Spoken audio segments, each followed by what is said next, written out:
Hello everybody, I'm Aunt Frank, and welcome back to the book I wrote, Diary of a Wimpy Kid.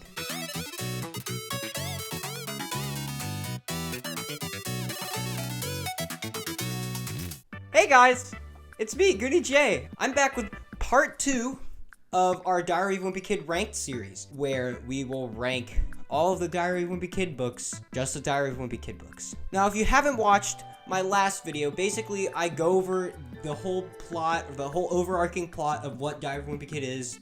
I give you a little bit of exposition and all that. So if you've never read these books and you're coming here and you're seeing this video, go watch this video. There should be like a little white bubble or something, and it'll show it up or something. I don't know. I'll probably figure that out. Anyways, welcome back to part 2. Now, in part 1, I realized that I said something that I really want to clarify because I just want people to understand what I meant. So, I said, like, the Greg Heffley twist a lot. I said the little Greg Heffley ingredient, like all that stuff. I sort of used Greg Heffley as an adjective rather than a noun. Now, you might be wondering, why was he doing that? You probably didn't notice until I said it. I had basically meant that the Greg Heffley climax was just this big, crazy climax at the very end that is in every single book. Or when I said that little Greg Heffley special ingredient, that was just like something that really makes the book a really good book, a book that you want to continuously read. I just kind of wanted to clarify that. Also, part 1, I didn't have my pop filter on. I am so sorry. I apologize for all the people that just heard me go puh puh puh. Whoops, ha. But anyways, here we are, part 2. Let's get into it.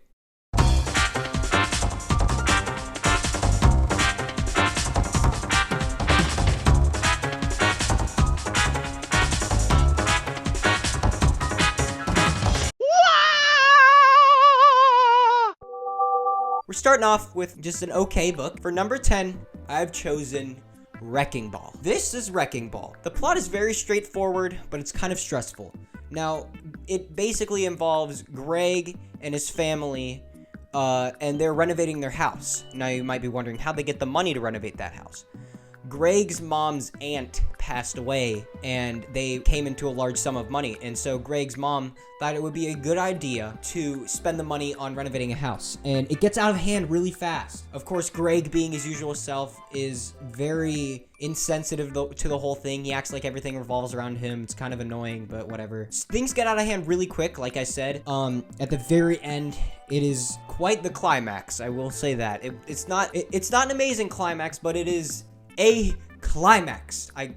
There are some funny parts, like when Greg set off his house alarm because he didn't want the construction workers to use his bathroom. And there was another time when he accidentally mixed up the construction workers' sandwiches, and they got into a fight. That's about it. That's all I really remember from this book.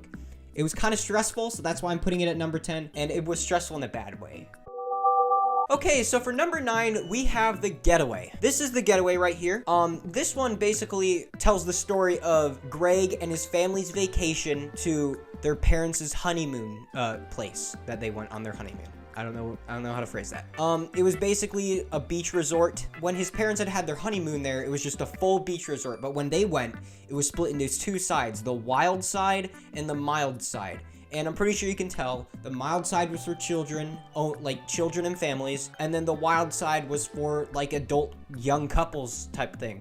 This book is actually pretty good. Now, all the books in the last episode and Wrecking Ball are like at like a certain level down here, and then you get to The Getaway and it all just hops up another level. So this one is stressful, but in a good way, unlike the Wrecking Ball, and I just love this book so much. It takes place during winter vacation, but it really is a summer book, I feel like. It's very funny. The ending, the Greg Heffley climax, very good. You should totally read this one.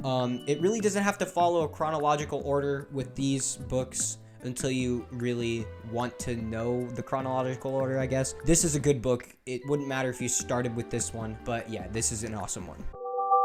Okay, so for number 8, we have The Meltdown. So the Meltdown is like Cabin Fever, but it takes place outside because Greg is not snowed in his house. This one basically talks about Greg and Rowley and their adventures during sort of a big snow wave over their town. At the very end, the big Greg Heffley climax, it's a big fight between the Upper Surrey Street, which is where Greg lives on, and the Lower Surrey Street, where a bunch of other kids live on. It's sort of like a rivalry thing. This is a very good book. I love the illustrations. This one's really unique because this one actually has like a full page illustration type thing, and I don't think any of its predecessors had that. Yeah, the illustrations in this one compared to Cabin Fever are like way more diverse and unique, and it's really cool. It's a really cool book.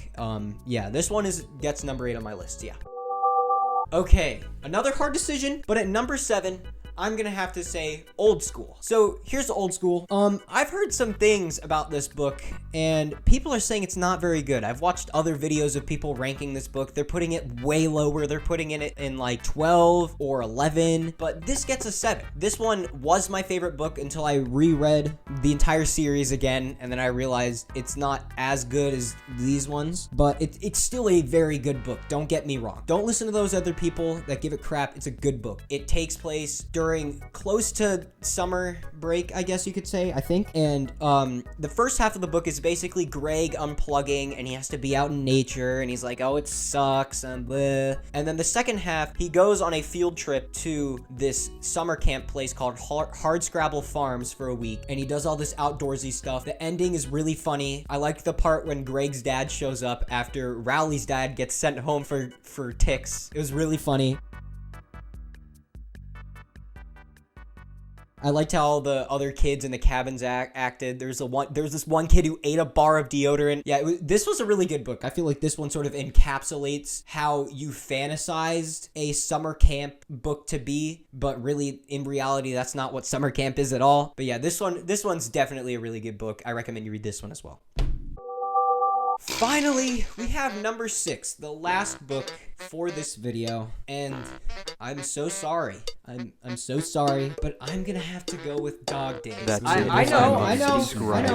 What? You're not happy, but it's my decision, my video. Make your own video if you have a different opinion. Dog Days is the 4th book in the Diary of a Wimpy Kid franchise, and if you're living under a rock and you've never read the series, but you're still watching this video, basically, this one involves Greg's summer break. It talks about his birthday and how he really wants a dog, i.e. Dog Days, but instead he gets some crappy trainer phone called a ladybug phone. Greg and Rowley have a lawn mowing business because Greg needs to pay off his $80 tab at the country club. Yeah, this is a good book. An even better movie, I will say. One time I went to the bathroom and I didn't wash my hands. But we're not talking about movies here. But yeah, that's about it. Thank you for watching part 2, the mid-tier books of the Diary of a Wimpy Kid series. I hope you enjoyed. Hit like on this video if you survived the cranium shaker. Only Diary of a Wimpy Kid fans will know that reference. Yeah, subscribe if you haven't, and stay cool.